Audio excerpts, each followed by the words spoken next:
వీర రాజకుమారుడు చందమామ కథ. ధవళపురి మహారాజు ఆకస్మికంగా చనిపోయేసరికి మహారాజు తమ్ముడైన వీరసింహుడు రాజయ్యాడు. అయితే చనిపోయిన మహారాజుకు సూర్యసింహుడనే 12 కుమారుడు ఉన్నాడు. ఆ సూర్యసింహుడిని చంపించినట్లయితే తానే రాజుగా ఉండిపోవచ్చునన్న దుర్బుద్ధి వీరసింహుడికి కలిగింది. ఈ సంగతి పసిగట్టి మంత్రి రాజకుమారుడి ప్రాణాలు కాపాడటానికి పూనుకున్నాడు.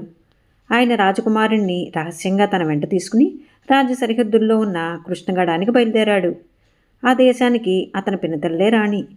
వారు అంజనపురం అనే గ్రామాన్ని చేరేసరికి సాయంకాలం అయింది. ఆ గ్రామంలోని ధనికుడైన ఒక రైతు మంత్రికి రాజకుమారుడికి ఆతిథ్యం ఇచ్చాడు. రాజకుమారుని రైతు ఇంట ప్రతి ఒక్కరూ వింతగా చూశారు. దానికి కారణమేమిటో మంత్రికి మొదట అర్థం కాలేదు. రైతు కొడుకు మూడుమూర్తుల రాజకుమార్ని పోలి ఉంటాడు. ఆ కుర్రవాడి పేరు బలరాముడు. బలరాముడిని చూడగానే మంత్రి కూడా అమితంగా ఆశ్చర్యపడ్డాడు. ముఖంలోనూ ఆకారంలోనూ ఎత్తులోనూ చివరకు నడకలో సైతం రాజకుమారుడికి బలరాముడికి ఎంతో పోలిక ఉన్నది. ఇద్దరూ కవలపిల్లల్లాగున్నారు. బలరాముణ్ణి తన వెంట ఉంచుకుంటే ఉపయోగం ఉండవచ్చు అనిపించి మంత్రి రైతుతో, నీ కొడుకును రాజకుమారుడి చెలికాడిగా పంపినట్లయితే వాడికి ముందు ముందు ఎంతో మేలు కలగవచ్చు. నేను నీకు పుష్కలంగా ధనం కూడా ఇస్తాను అన్నాడు. రైతు అందుకు సంతోషంగా ఒప్పుకున్నాడు. మంత్రి రాజకుమారుడితో పాటు రైతు కుమారుడిని కూడా వెంట పెట్టుకుని 4 రోజులు ప్రయాణం చేసి కృష్ణగడం చేరాడు. ఈ ప్రయాణంలో రాజకుమారుడికి రైతు కొడుకైన బలరాముడికి గాఢమైన మైత్రి ఏర్పడింది. కృష్ణగడ మహారాణి అతిథులకు చక్కని ఏర్పాట్లు చేసింది. వారు అక్కడ ఎంతకాలమైనా సుఖంగా గడపడానికి వీలు కలిగింది. రోజులు గడుస్తున్న కొద్దీ రాజకుమారుడికి రైతు కుమారుడికి మధ్య మైత్రి కూడా అభివృద్ధి అయింది. ఇలా కొంతకాలం గడిచాక వీరసింహుడికి రాజకుమారుడు కృష్ణగడంలో ఉన్న వార్త తెలిసి అతను సైన్యంతో వచ్చి కృష్ణగడాన్ని ముట్టడించాడు. తన మూలంగా తన పినతల్లికి ప్రమాదం రావటము ఎంతమాత్రమూ ఇష్టం లేక ధవళపురి మంత్రి తెల్లజెండా ఎత్తి వీరసింహుడితో సంధి చేసుకోవడానికి బయలుదేరాడు. రాజకుమారుణ్ణి తన వశం చేసినట్లయితే వీరసింహుడు ముట్టడి ఎత్తి తిరిగిపోతానన్నాడు. మంత్రికి పచ్చివెలక్కాయ గొంతులో పడ్డట్టయింది. తాను రాజకుమార్ని కాపాడడానికి చేసిన ప్రయత్నమంతా వృధా అయిపోయింది.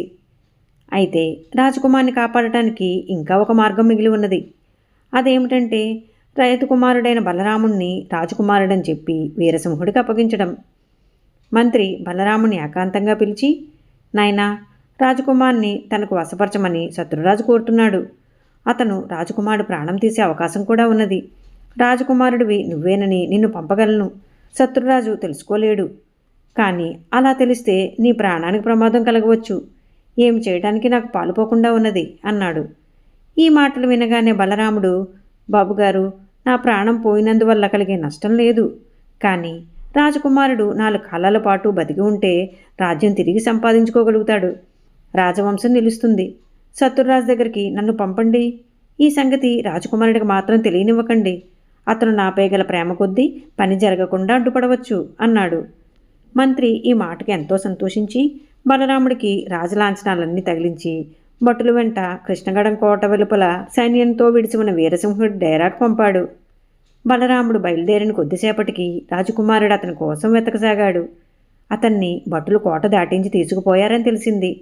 కోట బయట తన పినతండ్రి ముట్టడి వేసి ఉన్నాడని, ఆయన తన ప్రాణం తీయటానికి తగతగలాడుతున్నాడని, బలరాముడిని చూసి ఎవరైనా తానే అని భ్రమపడవచ్చునని అతనికి తెలుసు.